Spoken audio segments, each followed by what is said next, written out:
थोड़ा ज्यादा ही स्ट्रेच है, that's all, but it can go up. State bank of. चलिए अब एक थोड़ी सी मार्केट की ट्रेजेक्टरी डिस्कस कर लेते हैं वीरू। अभी तक के टिक्स बहुत अच्छे लग रहे हैं मुझे बहुत अच्छा लग रहा है ये मार्केट। एग्जैक्ट गैप डाउन दिया मार्केट ने, और आज का लो देखिए निफ्टी का 19,776, 19,776 आज का लो। और जो हमारा एक सब बाय जोन और सब एड जोन था वो वहीं पर प्लेस थे, और 19,612 का एक स्टॉप था।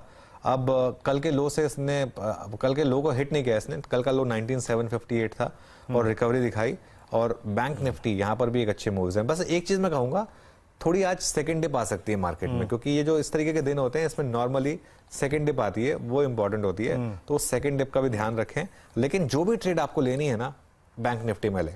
बैंक निफ्टी बहुत स्ट्रांग है, वहीं पर ट्रेड लें। और ब्रॉडर मार्केट में भी थोड़ी सी रिकवरी आ रही है, ये भी एक मार्केट के लिए अच्छे संकेत है। बिल्कुल। और आपने इंडेक्सेस पे टिप्पणी सुनी, झुकाव निफ्टी बैंक पे रहेगा। निफ्टी बैंक अच्छा कर भी रहा है। अच्छा, कल जब ये बैंक निफ्टी नए शिखर पे, याद रखिएगा कल इंट्राडे क्लोजिंग में जो स्विंग हाई था, जरा प्लीज एक बार लेके आएंगे निफ्टी बैंक का स्ट्रक्चर चार्ट। कल का जो स्विंग हाई था towards close, it was I think 46 to 56, यानी अब करीब करीब 60 अंकों के फ्रैक्शन से निफ्टी ने, बैंक ने अपना नया कीर्तिमान स्थापित किया है। और याद रखिएगा निफ्टी आईटी में एक सब्सटेंशियल रिकवरी है। लगभग 1350 अंकों के लॉसेस के साथ खुले थे, और जिस बात का मैं जिक्र कर रहा था आखिरी में कि अब हम री एंट्री की तैयारी कर रहे हैं, उस 14 जुलाई की कैंडल में अब हम कर चुके हैं। यानी अगर आप निफ्टी आईटी की डेलो से रिकवरी देखें तो 350, 400, 450 अंकों की रिकवरी अब तक हो चुकी है। कुछ और ट्रेड्स मार्क कर लेते हैं। कोफोर्ज, जैसे कि अभी अनुज उल्लेख कर रहे थे, चंदन जरा कोफोर्ज को देखिएगा। इसकी एक बहुत ही डिफाइंड ट्रेजेक्ट्री होती है 20 रेमा, और मैं उसको पिक करता हूं हमेशा, मतलब ये एज ए ट्रेडर, और ये डिलीवर भी करता है। कैसे अप्रोच करेंगे आप इस स्टॉक को? अगेंस्ट ऑल ऑड्स ये डिलीवर करता हुआ और डे हाई की ट्रेजेक्ट्री में। बिल्कुल, देखिए अच्छी बात यह है कि एक तरफ दूसरे आईटी हेवीवेट्स में थोड़े सेलिंग है, बट ये काउंटर होल्ड कर रहा है। और इसका नेचर वो ये है कि नया हाई बनाता है, 3-4 दिन कंसोलिडेट करेक्ट होता है, वापस नए मूव बन जाते हैं। राइजिंग ट्रेंड लाइन को ये होल्ड कर रहा है, तो 3-4 दिन का लोअर हाई लोअर लोज यहाँ पे निगेट भी हो जाएगा। तो मेरे हिसाब से जो आज का लो है 4760, वो एक सफिशिएंट सपोर्ट रहेगा। ऊपर में लगभग 5050 से 5100 तक के मूव को प्ले करने के लिए। बिल्कुल कोफोर्ज। अच्छा, पॉलीकैब लेकर आइए अब एक बार। सुबह पॉलीकैब पर डिस्कशन हो रही थी कि अब थोड़ी अति हो गई है यहाँ पर, और पॉलीकैब अब थोड़ा सा 2.5% नीचे। ध्यान रखिए इसमें अभी भी बहुत मोमेंटम स्ट्रांग था, लेकिन अब हायर लेवल से थोड़ा सा स्लिप यहाँ पर पॉलीकैब में इस समय आपको दिखाई देगा आप। लेकिन मार्केट ठीक ठाक है, अब सेकंड डिप आ रही है वैसे, और कुछ स्टॉक्स हैं जहाँ पर अभी भी ठीक ठाक मोमेंटम है। एक बार जरा एबीबी लेकर आइए। एबीबी में कल अच्छी गिरावट आई थी, आज थोड़ी सी रिकवरी। श्रीराम फाइनेंस मानस ने पिक किया था। मानस एक बार इसको रिविजिट करें, मेरे ख्याल से 3.5% ऊपर अब वो ट्रेड ग्रिप में होगी आपकी। यहाँ पर अब स्टॉप लॉस और टारगेट्स क्या होंगे अगर रिवाइज करना चाहें तो? देखिए टारगेट तो अभी भी वही है 1820 के अनुज जी, लेकिन स्टॉप लॉस को बिल्कुल ऊपर रिवाइज किया जा सकता है। 1790 मैंने स्टॉप लॉस मेंशन किए थे, अब वो 1890, 1819 ये स्पॉट लेवल से, वहां अब आपको अपने स्टॉप लॉस रिवाइज कर लेने चाहिए। श्रीराम फाइनेंस अच्छे मूव श्रीराम फाइनेंस में इस समय आपको दिखाई देंगे। उसके अलावा बैंक ऑफ बड़ौदा में अच्छे मूव्स है। मन्नापुरम अभी भी बैन में है, लेकिन मूव्स अच्छे दिखा रहा है मन्नापुरम। यहाँ पर यूनाइटेड स्पिरिट्स एक बार लेकर आइए, और यूनाइटेड स्पिरिट्स अब जो है थोड़ा ठंडा पड़ रहा है स्टॉक अच्छी शुरुआत के बाद यहाँ पर। उसके अलावा एशियन पेंट्स और बजाज फिनसर्व, 2 और स्टॉक्स जहाँ पर इस समय थोड़ा सा मोमेंटम है। अच्छा, एक स्टॉक जो आईटी में मजबूत रहा है, टेक महिंद्रा, वहाँ पर भी लोअर लेवल से अब थोड़ी सी रिकवरी आ रही है, तो उस पर भी ध्यान रखें। लेकिन मार्केट को आज सहारा दे रहा है क्लियरली एसबीआई और लार्सन एंड टुब्रो, ये 2 स्टॉक्स हैं जो यहाँ पर थोड़ा सहारा दे रहे हैं। आशीष महेश्वरी भी जुड़ गए हमारे साथ। Ashish ji good morning. इस डिप में इन्फोसिस में बाय किया जाए या अभी छोड़ दें? मुझे लगता है अभी थोड़ा छोड़ देना चाहिए स्टॉक को, क्योंकि जो आगे की जो गाइडलाइन है वहां पर भी कोई बहुत ज्यादा ऑप्टिमिज्म नहीं है। यही एक डिफरेंशिएट करता है दूसरी आईटी कंपनियों जिनके मॉडरेट नतीजे रहे हैं या म्यूटेड नंबर्स थे, और विसाविस इन्फोसिस की। क्योंकि आप 4.5 से 7% की गाइडलाइन को 1 से 3.5% लेके जा रहे हैं, तो ये शो करता है कि बिल्कुल एक प्रेशर बना रहेगा यहाँ पर। और मुझे लगता है इसकी बजाय दूसरे आईटी स्टॉक जैसे टीसीएस या कोफोर्ज या एम्फेसिस वो एक बेटर बेट रहेंगे। तो इन्फोसिस में मेरा अभी अवॉइड करने की सलाह रहेगी। इन्फोसिस अवॉइड। और कुछ स्टॉक्स जो कि अच्छा कर रहे हैं उसमें जरा प्लीज़ एक बार आप ल्यूपिन लेके आइएगा 944। अनुज, ल्यूपिन 944 अब ये उस लेवल पे आ गया जो कि जनवरी 2022 का ब्रेकडाउन लेवल था। क्या गजब मूव दिया इसने, 710 690 से लेकर अब ल्यूपिन 944। पूरी टर्बुलेंस में बाजार की, चाहे रिट्रेसमेंट हो चाहे कुछ हो, लेकिन ये स्टॉक सबसे स्टेबल रहा 944। अब ये CY 22 के सबसे हाईएस्ट लेवल पे। वीरू क्या इसके बारे में मैं इतनी बार बात कर चुका हूँ, हमारी स्पॉटलाइट में भी था। इसने एक मौका दिया था आपको जिस दिन वो इसकी दवा लॉन्च हुई थी, वो अप्रूवल मिला था, उसके बाद अगले दिन जब ये स्टॉक गिरा था, वो एक इकलौता मौका दिया था उसने। उसके बाद से खैर ये तेजी में रहा है स्टॉक। मेरे ख्याल से यहाँ अभी भी तेजी रहेगी वीरू। ये मल्टी ईयर बेयर मार्केट अच्छे स्टॉक्स में जब खत्म होती है ना, वो 2 महीने की रैली में नहीं रुकती है, वो 1 साल तक चलती है रैली। लुपिन की रैली 1 साल तक चलने वाली रैली है, 2 महीने वाली रैली नहीं है ये।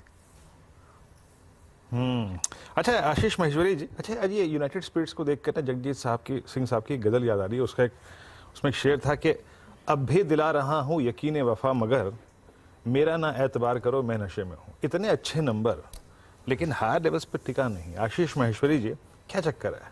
980 पर आपका प्राइस आउटलुक इस स्टॉक पे? आज स्टॉक को देखें तो 52 वीक हाई तो उसने 995 का बना ही दिया है। तो मेरा मानना है थोड़ा सा मार्केट के कारण से जो एक थोड़ी सी प्रॉफिट टेकिंग देखने को मिल रही है, बट किसी भी गिरावट पर इस स्टॉक को ऐड करना चाहिए। क्योंकि नंबर्स देखिए आप, क्वार्टर ओवर क्वार्टर भी 103 करोड़ से बढ़ के 400 करोड़ 477 करोड़ का मुनाफा कंपनी ने रिपोर्ट किया है, वो बहुत सिग्निफिकेंट है। और ये पूरी इंडस्ट्री इतना बूमिंग स्टेज में है और जो वॉल्यूम्स की ग्रोथ आ रही है वो काफी सिग्निफिकेंट है। और मुझे लगता है कि अभी भी जो दूसरे स्टॉक हैं, चाहे रेडिको खेतान हमने देखा हो या सोम डिस्टिलरी जैसे स्टॉक हो जिन्होंने काफी बेहतरीन रिटर्न दिया है, यूनाइटेड स्पिरिट अभी भी चला नहीं। तो इसका अभी समय आया है और किसी भी गिरावट पे इस स्टॉक को ऐड करना चाहिए। मेरा लक्ष्य स्टॉक के लिए अब 1100 रुपए के ऊपर का अगले 1 साल के लिए रहेगा। वीरू मैं इसका रीज़न आज सुबह एक्सप्लेन कर रहा था बिग स्टॉक्स में कि क्यों इसमें आप गैप अप पर कूदे नहीं और थोड़ा वेट करें, क्योंकि जो नंबर्स अच्छे आए हैं इसमें कोई डाउट नहीं है, लेकिन जो कंसोलिडेटेड नंबर्स इतने अच्छे आए हैं उसका एक वन ऑफ है IPL के रेवेन्यूज जो सारी टीम ओनर्स को इस बार मिलने थे, क्योंकि डील पूरी की पूरी रिवर्क हुई थी। इसके लिए आपको सन टीवी के भी नंबर्स अच्छे आते हुए दिखाई देंगे। ये 2 लिस्टेड कंपनियां जिनके पास टीमें हैं, इसके लिए प्रेस्टीज एंड अबव में अच्छे नंबर्स आए हैं इनके, लेकिन कॉनकॉल के बाद ही इस पर ब्रोकरेजेस व्यू बनाती हैं अपना। और क्योंकि ये इंस्टीट्यूशनल स्टॉक है, वो वेट करते हैं कॉनकॉल का और उसके बाद ही एक फ्रेश कॉल लेते हैं। मुझे लगता है इसमें बड़ा मूव कल आएगा यूनाइटेड स्पिरिट्स में, जिस भी डायरेक्शन में आएगा, लॉन्ग या शॉर्ट साइड, वो कल आएगा। आज उसकी एक बार कॉनकॉल हो जाए, उसके बाद शायद यहाँ पर एक फ्रेश मूव बनेगा। ये एक रीज़न है कि जो आज आप इस तरीके का मूव देख रहे हैं। बहरहाल मार्केट में वो सेकंड डिप आ रही है अब, और अब इवन बैंक निफ्टी उसमें पार्टिसिपेट कर रहा है। 60 पॉइंट नीचे बैंक निफ्टी 46,100 पर, और निफ्टी करीब करीब 19,800 पर इस समय। आपको 4 का चौका का सीक्वेंस बता देते हैं एक बार, और उसके बाद कुछ और बात करेंगे। अच्छा पहले काम करते हैं, पहले एक चंदन की ट्रेड रह गई है शायद मेरे ख्याल से। अच्छा सॉरी, ट्रेड सारी हो गई है, तो फिर आपको 4 का चौका सीक्वेंस बताते हैं। प्रशांत सावंत से लेंगे सस्ता ऑप्शन, चंदन तापरिया से लेंगे हम FNO सुपरस्टार, राजेश सतपुते आज चार्ट का चमत्कार देंगे, और आशीष महेश्वरी से लेंगे हम मिड कैप फंडा। लेकिन एक बार मार्केट को रिविजिट किया जाए जरा, काफ़ी वीकनेस अब इस समय, काफ़ी वीकनेस। इनफैक्ट निफ्टी अब 19,813 पर एक बार फिर, हालांकि इन्फोसिस में रिकवरी है, अब 6.5% ही नीचे रह गया इन्फोसिस। उसके अलावा हेवल्स लेकर आइए एक बार जरा। हेवल्स के नंबर्स के बाद थोड़ा डिसअपॉइंटमेंट यहाँ पर, वो लॉयड के नंबर्स को लेकर एक क्लियर एक व्यू रहता है। आशीष जी, हेवल्स और पॉलीकैब दोनों ने ऑब्वियसली अलग अलग चाल चली है, लेकिन दोनों स्टॉक्स पर आपका व्यू दीजिए अब एक बार। देखिए पॉलीकैब तो बिल्कुल अनुज कल भी हमने बात कर रहे थे कि थोड़ा सा वो बिल्कुल ओवर हीटेड है और पिछले कुछ समय में ऑलमोस्ट 30-40% का इसमें एप्रिसिएशन बन गया है, तो अब जंप नहीं करना चाहिए। ये क्लियर थॉट है क्योंकि रिस्क रिटर्न जो है वो अभी आपके फेवर में नहीं जाने वाला है, क्योंकि आप कमाएंगे वहां पे 100 रुपए पर निकल जाएंगे करीब 500 रुपए यदि कोई भी मुनाफा वसूली इंस्टीट्यूशनल इन्वेस्टर करते हैं तो। इसके अलावा मार्केट कैप भी देखें तो करीब 68,000 करोड़ का मार्केट कैप अब स्टॉक का हो गया है और मुझे लगता है कि थोड़ा सा बिल्कुल करेक्शन यहाँ पर अब आना चाहिए। जहाँ तक हेवल्स की बात करें तो अगेन जैसे आप कह ही रहे थे कि लॉयड के जो नंबर्स हैं वो डिसअपॉइंटिंग रहे हैं क्योंकि इस समर में बहुत ज्यादा एयर कंडीशनर्स की सेल नहीं हुई है, तो जिसके कारण से यहाँ पे बिल्कुल इफेक्ट इसको पड़ेगा। तो हेवल्स भी मेरी अवॉइड करने की सलाह रहेगी। मैं इसके बजाय जो स्टॉक मैंने कल भी रिकमेंड किया था अपार इंडस्ट्रीज, यहाँ पर मुनाफा हमने देखा 200 करोड़ से बढ़ के 600 करोड़ पिछले साल हुआ था और इस क्वार्टर में भी जब 7 अगस्त को रिजल्ट आएंगे तो मेरा उम्मीद है कि करीब 200 करोड़ का प्रॉफिट इस क्वार्टर में भी अपार कर सकता है। तो अपार मेरी बाइंग लिस्ट में इस पर्टिकुलर सेक्टर में। ओके, अपार इंडस्ट्रीज थ्रू 3685 पे, हालांकि इस वक्त थोड़ा सा बैकफुट पैके ट्रेड कर रहा है। अच्छा, और चीज़ें जो अच्छा कर रही हैं, देखिए बाजार में डिप तो आया है बट 19800, देखिए शुरुआती डिप्स तो थे जो स्टॉक फ्यूचर्स जहाँ पे खुले, निफ्टी को वैसा डिप मिल गया। 19777 ने काम किया बट ये जो जिस मंथली कॉन्ट्रैक्ट में हमने ट्रेड करना शुरू किया है, कमेंट्स किया है, डॉक्टर साहब सुबह का जरा पिरामिड लेके आएंगे जो कि दिखाया गया था स्ट्रेटेजीज में भी, उसमें सबसे बड़ा पॉइंट इस मंथली कॉन्ट्रैक्ट के पुट राइटर्स का 19800 ही है, निफ्टी का 19800 ही है। तो ज़रा उसको तहजीब से देखिएगा, उसको मॉनिटर करते रहिएगा। 19800 सबसे बड़ा पुट राइटर उसी जोन में था। फर्स्ट इंस्टेंस में शायद वो थोड़ा सा मतलब झेप जाते हैं, खिल जाते हैं, लेकिन सेकंड इंस्टेंस में नहीं। लुपिन अभी भी अच्छा करता हुआ। अच्छा, एक बार गोदरेज प्रॉपर्टीज़ लेके आइए जरा, यहाँ पे मेरे स्क्रीन पे ये अपीयर हो रहा है और 1608 हल्की सी रिकवरी है, लेकिन मैं शायद इसको थोड़ा सा अवॉइड करूँगा। और एक बार इंडिया मार्ट भी रखेंगे स्क्रीन पे, अब बाय नाउ 6%, 3105। थोड़ा सा इस चार्ट को ब्रॉडर पर्सपेक्टिव में डिस्कस करते हैं मानस, क्योंकि ये आपकी कॉल्स में हमेशा शामिल रहा है। 3105 का है और 3105 के प्राइस का एक मीनिंग है। 24 जनवरी को 2022 को यही ब्रेकडाउन पॉइंट था और आज इसने उसको गेन कर लिया, रीगेन कर लिया। आपका व्यू इस वक्त क्या है? ये यहाँ पर मैंने इसको शॉर्टलिस्ट भी किया हुआ था कि अगर आप कोई क्वेश्चन पूछेंगे तो मैं इस पे रिकमेंडेशन आज जरूर दूंगा, क्योंकि देखिए बहुत ही इंपॉर्टेंट ब्रेकआउट है। काफी हफ्तों के बाद, मेरे ख्याल से 7 से 8 हफ्ते हमने कंसोलिडेशन देखा और फाइनली एक ब्रेकआउट देखने को मिला है। अब अगर हम इस पैटर्न की बात कर ले तो मेरे ख्याल से 2100 रुपए से लेकर 3000 तक की रैली थी, फिर एक ब्लैक पैटर्न का ब्रेकआउट देखने को मिला। तो जो नेक्स्ट मूव होगा वो भी काफी बड़ा होगा।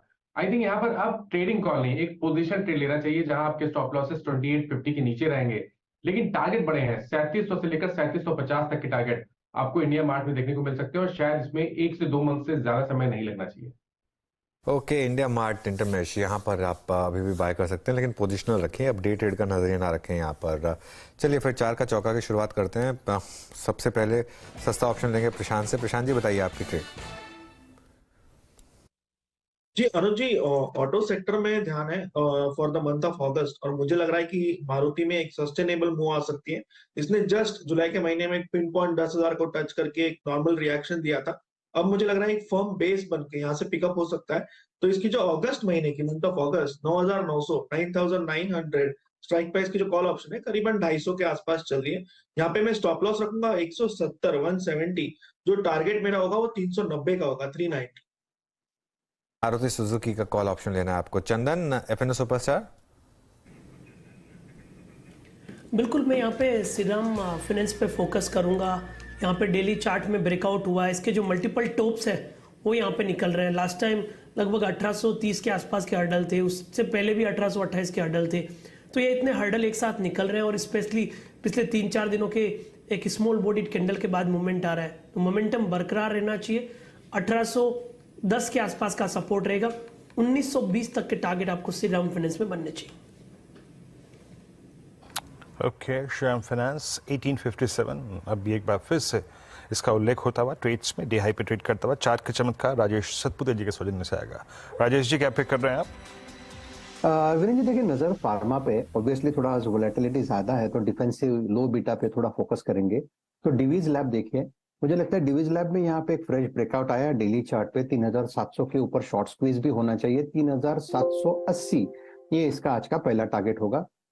तो इट्स अ बाय इन डिविज। आपका जो स्टॉप लॉस रखना है वो रहेगा करीबन 3665 का। 3700 के हिसाब से मैंने 35 पॉइंट्स का स्टॉप लॉस रखा है।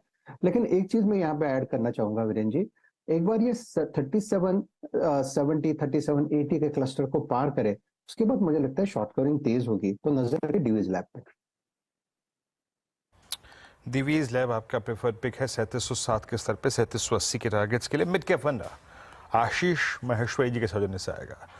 आशीष जी क्या पिक कर रहे हैं आप मिड कैप फंडा में आज? जैसा हम देख रहे हैं दोबारा से रेलवे स्टॉक्स में काफी ट्रैक्शन दोबारा बन रहा है और यहाँ पर इसलिए मेरा पिक रेलवे सेक्टर से ही है। वो टेक्समैको रेल 85 रुपए पर इसको बाय करने की सलाह है।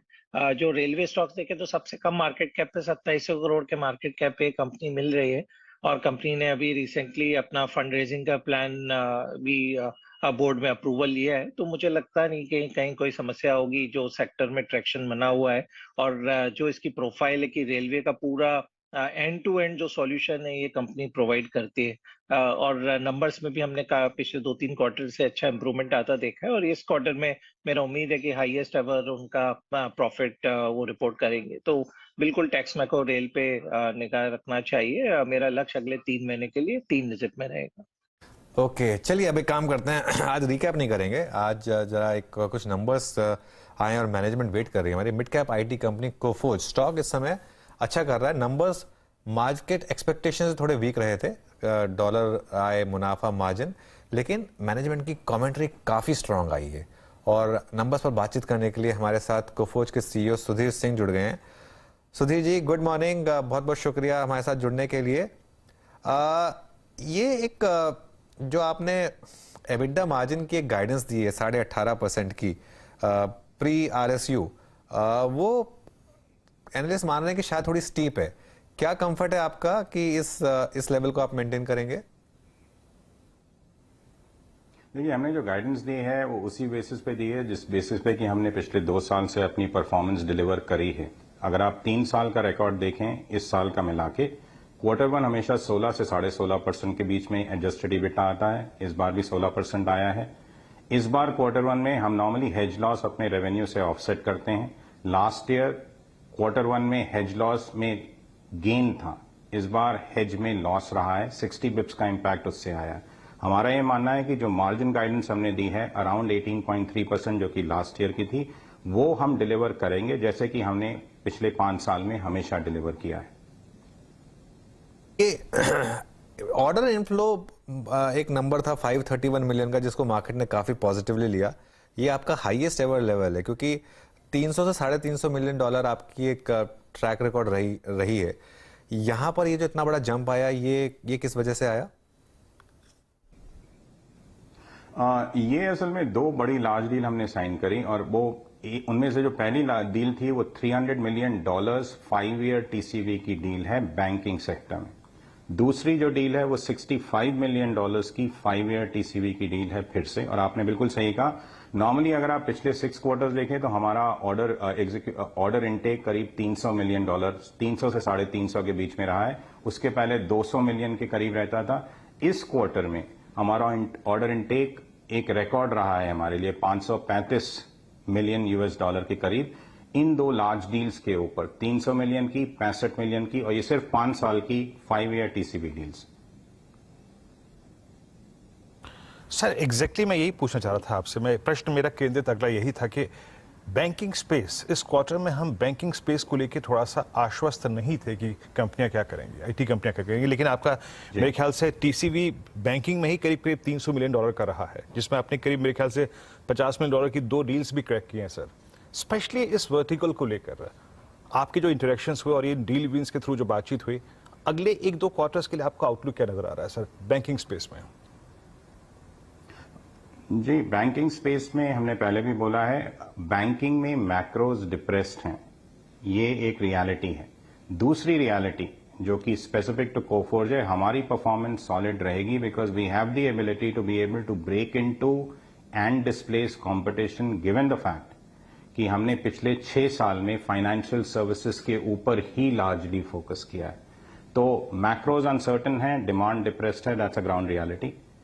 कोफोर्ज इस सेक्टर में 3.3% लास्ट क्वार्टर में हमने ग्रो किया, उसके पहले करीब 5.5% सीक्वेंशियल ग्रो किया था, और उसके पहले अगर आप देखें 7 straight quarter sequential growth double digit थी हमारी कंपनी की। सो बीएफएस जो है it's a core area of speciality, niche speciality for Coforge. Market demand भले ही डिप्रेस्ड हो, हमारा ये मानना है कि जो हमने कंपनी की ग्रोथ आउटलुक दी है 13 से 16% constant currency for FY24, BFS भी कम से कम 13 से 16% ग्रोथ कोफोर्ज को देगा, और Q1 का रिजल्ट हमारा ये प्रूव भी करता है।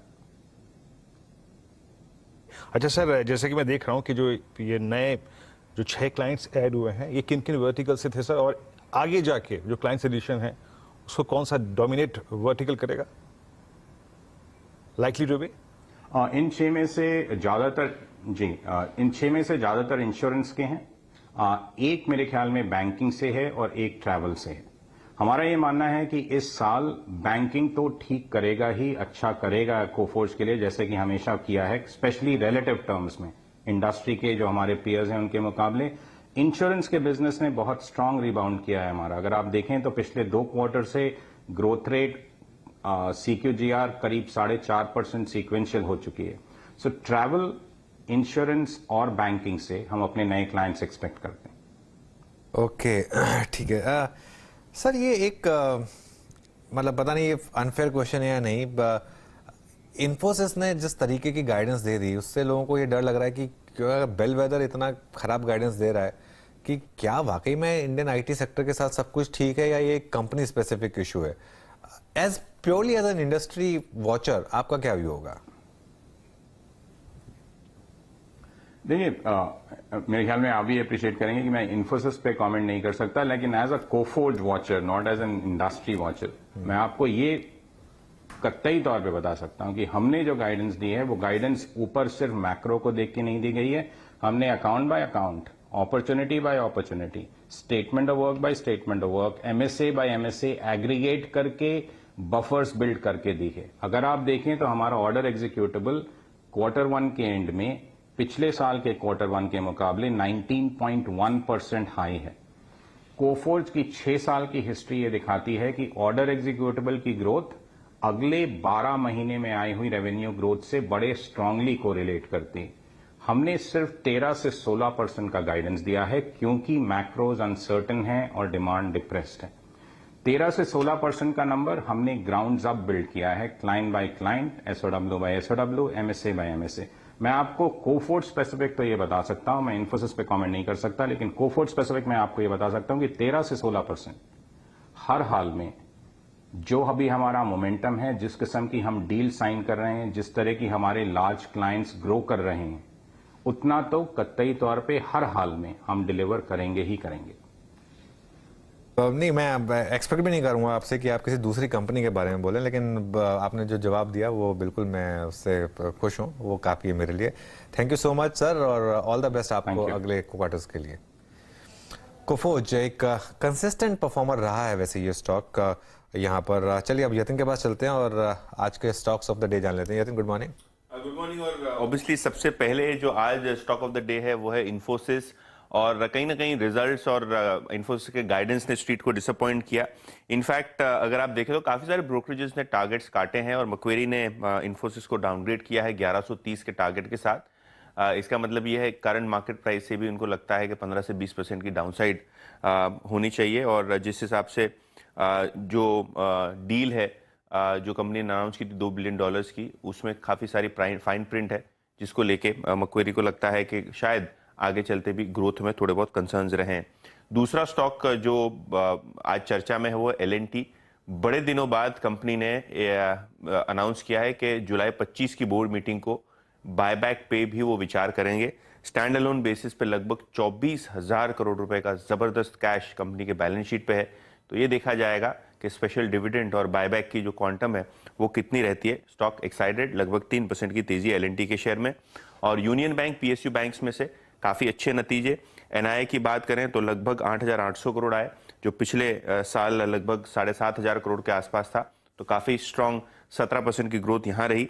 और अगर हम नेट एनपीए की बात करें तो लोएस्ट इन 8 ईयर्स। तो एसेट क्वालिटी में बहुत जबरदस्त सुधार और ऑपरेशनली भी काफी अच्छे नतीजे यूनियन बैंक के, और रिजल्ट्स के बाद शेयर में अच्छी खासी तेजी देखने को मिल रही है। ओके, चलिए, तो यतिन बहुत बहुत शुक्रिया ये सारे स्टॉक्स यहाँ पर पेश करने के लिए। और एक बार कुछ स्टॉक्स को और देख लेते हैं। एबीबी में आज अच्छी रिकवरी है कल की वो डिक्लाइन के बाद, और ऐसा लग रहा था कि शायद कल की वो जो डिक्लाइन थी वो थोड़ी ज़्यादा हो गई थी, क्योंकि एबीबी ग्लोबल क्या करे उससे इतना फ़र्क नहीं पड़ता। यहाँ पर एक प्योर डोमेस्टिक स्टोरी थी कैपिटल गुड्स में, इसके लिए यहाँ पर आज एक अच्छे मूव्स बन रहे हैं। उसके अलावा बीरू और क्या स्पॉट किया आपने? ईबीबी के साथ साथ अनुज एक बार जरा श्रीराम फाइनेंस, आज सीएनबीसी आवास का पहला जो ट्रेड था उसको मैं स्क्रीन पर रखना चाहूंगा। अब इस वक्त डे हाई की ट्रेजेक्टरी में आके ट्रेड करता हुआ 1838 गजब को मूव है यहाँ पे। अच्छा, एक बार आप लेके आइए मारुति, मैं शायद बहुत देर से इसको लेना चाह रहा था, ले नहीं पाया। मारुति आपके स्क्रीन पे डे हाई की ट्रेजेक्टरी में ट्रेड कर रहा है, इट्स 9818। मानस, ये भी एक स्लोपिंग डाउनवर्ड चैनल का बहुत खूबसूरत ब्रेकआउट, और 9822 पे ट्रेड करता हुआ। अभी इस फ्लैग का प्रोजेक्शन स्पॉट पे क्या बनता है, कहां तक जा सकता है ये स्टॉक? देखिए, इसीलिए मैंने मॉर्निंग में सबसे पहले मारुति रिकमेंड किया था, क्योंकि ये एक बड़ा रिवर्सल है। देखिए, आप इसको इग्नोर नहीं कर सकते, क्योंकि जो मेन ट्रेंड था वो पॉजिटिव था, करेक्शन ऑलरेडी हो चुका था, कल रिवर्सल के साइन क्लियरली मिल गए थे, इसलिए मैंने 10,000 के टारगेट मेंशन किया और वो टारगेट अभी भी इंटैक्ट है। बट ये सही समय है कि स्टॉप लॉस को रिवाइज कर लेना चाहिए, क्योंकि 9649 के मैंने स्टॉप लॉस मेंशन किए थे, और अब उसको रिवाइज करके 9720 कर लेना चाहिए। और फ्रेश कॉल भी आप ले सकते हैं, फ्रेश रिकमेंडेशन भी अभी भी मारुति में खरीदारी करने का ही रहेगा। 9720 से आप खरीदारी करें, और अब 10,000 के ही टारगेट आपको सेट करना है। जी हाँ, और बड़ा एक बहुत ही क्लीन ब्रेकआउट एक स्टॉक में और है, दैट्स ऑरबिंदो फार्मा 783। मेरे को नहीं मालूम कि पैनल में अब तक डिस्कस किया गया नहीं किया गया, लेकिन ये जो पॉइंट है ना इसका, याद रखिएगा 796 अभी नहीं आया है वो, बट वो एक बहुत ही महत्वपूर्ण लेवल है। वो बहुत पहले एक अच्छा बेस हुआ करता था, और वो वॉलेट हुआ अगस्त 2021 में, उसके बाद बड़ा क्रैक आया, अब उसको रिगेन करता हुआ। प्रशांत, आपका आउटलुक इस स्टॉक पे 783 पे ऑरबिंदो फार्मा? जी वीरू जी, ओवरऑल फार्मा सेक्टर मुझे लग रहा है काफी स्ट्रांग है, पहली बात। और अगर मैं ऑरो फार्मा को स्पेसिफिक देखूं तो अब मुझे लग रहा है ये करीबन 820 तक के लेवल पे दिखा सकता है। यहाँ से आपको जो स्टॉप लॉस रखना है वो करीबन 765 पे स्पॉट में रखना है। ये ब्रेकआउट सस्टेन कर जाए तो मुझे लग रहा है नेक्स्ट जो लेवल है वो 820 का होना चाहिए। और एक स्टॉक और पिक करते हैं, और वो है कॉनकॉर, जरा स्क्रीन पे लेके आइएगा 684। यहाँ पे मैं थोड़ा सा प्रीएम्प्ट कर रहा हूँ इस स्टॉक को। आशीष बहती जी, आपका व्यू 690 684, ये जो 5-6 रुपए का जोन है तो एक सप्लाई जोन, लेकिन एक टिपिकल इन्वर्टेड यहाँ पे हेड एंड शोल्डर, और थोड़ा सा सप्लाई जोन परसिस्ट करता है इस रेंज पे। कोई प्री मूवर एडवांटेज जिसे कहते हैं ना, I mean first mover advantage, माफ कीजिएगा, उसको देखते हुए कोई कॉल है आपकी 685 पे कॉनकॉर पे? जी वीरेंद्र जी, काफी अच्छा चार्ट स्ट्रक्चर, और जिस हिसाब से बाइंग देखने मिल रही है इंट्राडे में वो काफी इंप्रेसिव है। हमें लगता है कि इन लेवल्स पे भी एक तेजी की तरफ पोजीशन बनाई जा सकती है। जो स्टॉप लॉस मेंटेन करना है वो करीब करीब जो 200 डेमा है इसका, इसके पास ये करीब स्टॉप लॉस लगा है 675 का एक एसएल मेंटेन करे। हमें लग रहा है जो मूव है वो करीब करीब 700 तक के लेवल्स दिखा सकता है। ओके, अब लेके आइए आप। देखिए कॉल्स पूरी हो चुकी हैं, जरा निफ्टी और निफ्टी बैंक के चार्ट। अनुज, डिप आया 19777 ने वर्क किया, उसके बाद जैसे कि मैं डिस्कस कर रहा था कि 19800 एक इंपॉर्टेंट लेवल था, कल पुट राइटर वहीं थे। सेकंड डिप वहां आके फिर डिसॉल्व हो गया, तो ये एक महत्वपूर्ण कंक्लूजन है अब तक का। और निफ्टी बैंक 46,000 की ट्रैजेक्टरी को मेंटेन करता हुआ सेकंड डिप में भी उसको मेंटेन किया अब तक। नहीं वीरू, बिल्कुल, और बिल्कुल मार्केट में इस समय सेकंड डिप जो आई है वो बाय हो रही है, और वो वापस अगेन वो सपोर्ट लेवल जो डिस्कस हुए थे उनको होल्ड कर रहा है। कल का लो जो था हमारा 19758 उसको प्रोटेक्ट कर रहा है, बहुत इंपॉर्टेंट है ये। और अब अगर आपने आज सुबह वो ट्रेड ले ली है जो हमने डिस्कस की थी कि पहले डिप पे खरीदे और ऐड का जोन था 19750 के आसपास, अगर अब आपने वो ट्रेड ले लिए तो वो ट्रेड अब आपकी ग्रिप में होगी। अब उसमें आप, अगर आप डे ट्रेडर हैं, प्योर डे ट्रेडर हैं, तो आज के लो का स्टॉप लॉस लगा दें निफ्टी पे, बहुत सिंपल है। बैंक निफ्टी पर मैं अभी भी कहूंगा कि बैंक निफ्टी पर मेरा व्यू अभी भी बहुत पॉजिटिव है, और बैंक निफ्टी पर हर डिप पर बाय बनता है यहाँ पर, और उसमें स्टॉप लॉस अगर आप डे ट्रेडर हैं तो आज का लो, लेकिन अगर आप पोजिशनली इस मार्केट को अप्रोच कर रहे हैं तो आपको डिप्स जो स्टॉप लॉसेस हैं वो थोड़े से डीप रखने पड़ेंगे। मेरे ख्याल से आज मुझे जो एक और अच्छी चीज़ लग रही है, निफ्टी आईटी भी एक बहुत संभल कर चल रहा है। मतलब ऐसा नहीं है कि सीधा कोलैप्स हो गया, जो सुबह लग रहा था एक बार सीधा 4% नीचे खुला, इवन निफ्टी आईटी रिकवर हो गया। और इवन इन्फोसिस भी अगर आप देखें तो कंपेयर टू एडीआर इसने अच्छा परफॉर्म किया है। मतलब एडीआर तो सीधा 9% नीचे था, यहाँ पर हम खुले 9% नीचे, लेकिन लोअर लेवल से यहाँ पे अच्छी खासी रिकवरी आई है। इनफैक्ट इसका लो क्या है, एक बार जरा प्रॉब्लम दिखता नहीं है मुझे यहाँ से दूर, थोड़ा सा 1305 का लो है यहाँ पर इन्फोसिस का। और हाँ, यहाँ से देखिए थोड़ी सी इसमें रिकवरी आई है इन्फोसिस के स्टॉक में, करीब करीब 45 रुपये की रिकवरी यहाँ पर भी आई है, और बाकी स्टॉक्स भी कंट्रीब्यूट कर रहे हैं।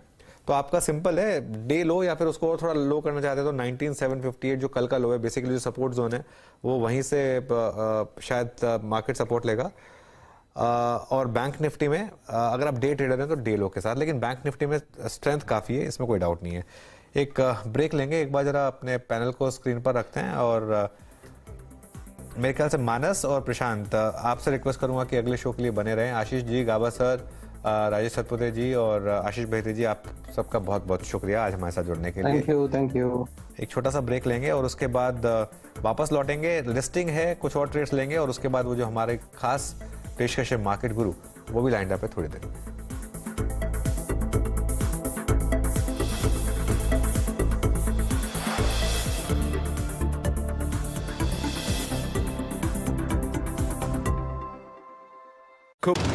हर सुबह कीजिए शानदार शुरुआत। जिस तरीके से डिमांड और वॉल्यूम बढ़ रहा है गैस के इंपोर्ट के डिस्ट्रीब्यूशन बिजनेस में, उनको इसका काफी फायदा हो सकता है। बाजार खुलने से पहले जानिए 20 चुनिंदा स्टॉक्स। दसौड़ा की टीम आपकी स्क्रीन पर सिर्फ एक लाल में। बैंक और आईटी इन सब पे खास ध्यान रखना चाहिए, जो हर रोज आपको बनाएंगे माला माल। टावर स्टॉक्स अच्छा पावरफुल प्रदर्शन दिखाई दे, तीनों स्टॉक्स को अच्छी खबरों के चलते ग्रीन रखा है।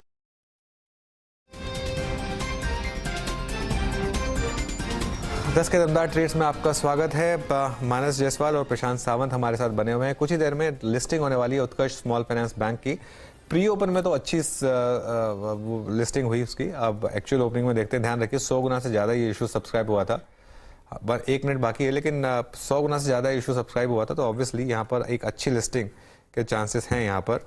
और जैसा हम कह भी रहे थे, प्री ओपन में करीब करीब 60% ऊपर ये स्टॉक सेटल हुआ, अपने इशू प्राइस 25 रुपये के मुकाबले करीब करीब 40 रुपये पर। मार्केट डिसेंट रिकवरी, और ख़ासतौर से बैंकों में एक अच्छा मूव इस समय। और इंडिविजुअल स्टॉक्स में अगर आप देखें तो इन्फोसिस इस समय टॉप लूजर, लेकिन थोड़ा सा ऑफ डेज लो। लेकिन आज कमान संभाल रखी है पीएसयू बैंकों ने, SBI, PNB, bank of Maharashtra, union bank, इन सभी स्टॉक्स में इस समय एक अच्छा सा ट्रैक्शन। वीरू जी हाँ, और अनुज एक बार जरा एक स्टॉक को और देखते हैं जिसका उल्लेख कल भी हुआ था, आईटीसी स्पॉटलाइट में एट ऑल टाइम हाई। तो निफ्टी को एक पूरा एडवांटेज एक स्टॉक फ्यूचर का और मिलता हुआ, दैट्स आईटीसी 495 के स्तर पे। आपकी स्क्रीन पे कुछ देर में उत्कर्ष की लिस्टिंग और इशू प्राइस करीब 25 का, ये देखते हैं तो शुरुआती बहुत शानदार इस पर 40 पर लिस्ट हुआ, 40 पर लिस्ट हुआ, तो करीब करीब 58-59% का गेन लिस्टिंग पर। लिस्टिंग प्रीमियम करीब 59% का, एक डिसेंट यहाँ पर लिस्टिंग, और जिस प्रकार का रिस्पांस मिला था। अनुज, स्मॉल फाइनेंस बैंक में हालांकि पिछले अगर आप साल 1.5 साल में देखें, इन बैंकों में अच्छा पैसा बना है, ये रीजनेबली था भी प्राइस्ड इशू। क्या गेन्स को कन्वर्ट करना चाहिए कैश में अनुज? फिर देखिए, अगर आपको आईपीओ में अलॉटमेंट मिल गया तो 66% मिल रहा है, वाई नॉट। आईपीओ में अलॉटमेंट नहीं मिला है तो मेरे ख्याल से यहाँ से लेकर इशू प्राइस के बीच में जहाँ भी आपको डिक्लाइन मिले वहाँ पर खरीदें। ये स्पेस काफ़ी इंटरेस्टिंग रहने वाला है, इसमें काफ़ी एक्शन है। एक और छोटा स्मॉल फाइनेंस बैंक है, जना स्मॉल फाइनेंस बैंक, उसकी भी लिस्टिंग होगी शायद अगले साल, उसका भी आईपीओ आएगा शायद अगले साल। यहाँ पर बहुत बड़े बड़े इन्वेस्टर्स ने बहुत अच्छे मतलब पूरे स्पेस में अच्छी पोजिशनिंग की है। वो क्लियरली एक स्पेस बन रही है जहाँ पर मार्केट को लग रहा है, मार्केट अब क्या करना तलाश कर रहा है कि नेक्स्ट बिग थीम क्या होगी। उसमें स्मॉल फाइनेंस बैंक एक थीम बनकर आ रही है, और इसके लिए जैसा आपने बोला एक अच्छा इशू आया, अच्छी प्राइस पर आया, इसके लिए यहाँ पर ट्रैक्शन आ गया। लेकिन अगर आपको लिस्टिंग गेन मिल गए हैं 50-60% तो वाई नॉट, एक बार लिस्टिंग गेन तो बुक कर ही लेने चाहिए। नहीं मिला तो फिर आपको कहाँ लेना है, मेरे ख्याल से यहाँ से लेके इशू प्राइस के बीच में कहीं भी मिल जाए तो वो ठीक होगा फिर। ओके, री एंट्री के लिहाज से वो प्राइस ठीक होगा। हमारे साथ प्रशांत हैं इस वक्त और साथ ही साथ मानस हैं। मानस, आपके 2 ट्रेड्स क्या रहेंगे इस वक्त के? देखिए, सबसे पहले तो सिटी यूनियन बैंक में खरीदारी करेंगे। सीयूबी ने एक फ्रेश ब्रेकआउट दिया है, इसे आप ट्रायंगुलर पैटर्न का ब्रेकआउट कह सकते हैं।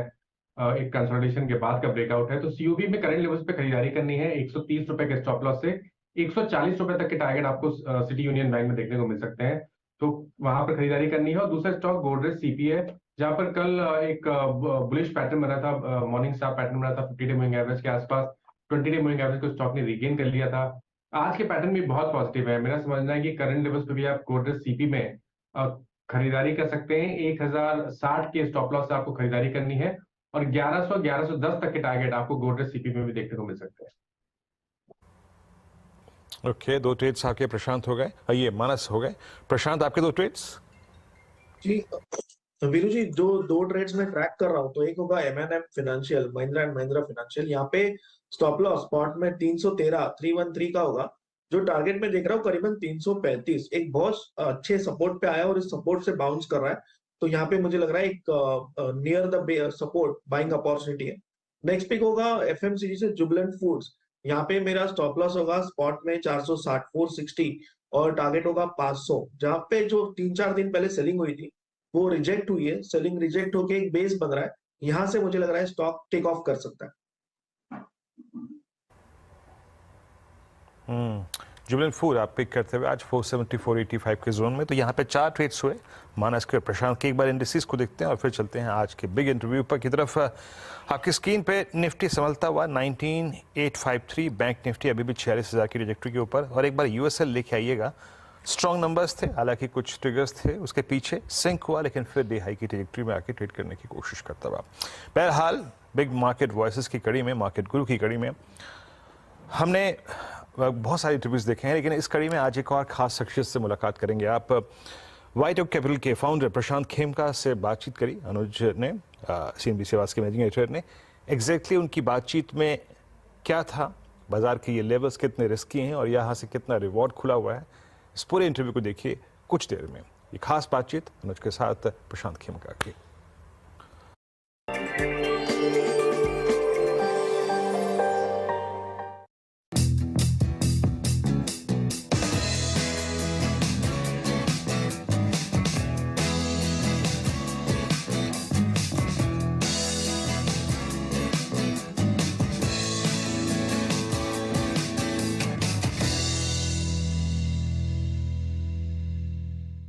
मार्केट गुरु सीरीज के एक और एपिसोड में आपका स्वागत है। आज मेरे गेस्ट एक बहुत ही खास मेहमान, इंडिया के सबसे बड़े फंड मैनेजर्स में से एक, 55,000 करोड़ रुपए का AUM, जिसमें करीब करीब 2/3 विदेशी निवेशकों से और 1/3 इंडियन निवेशकों से।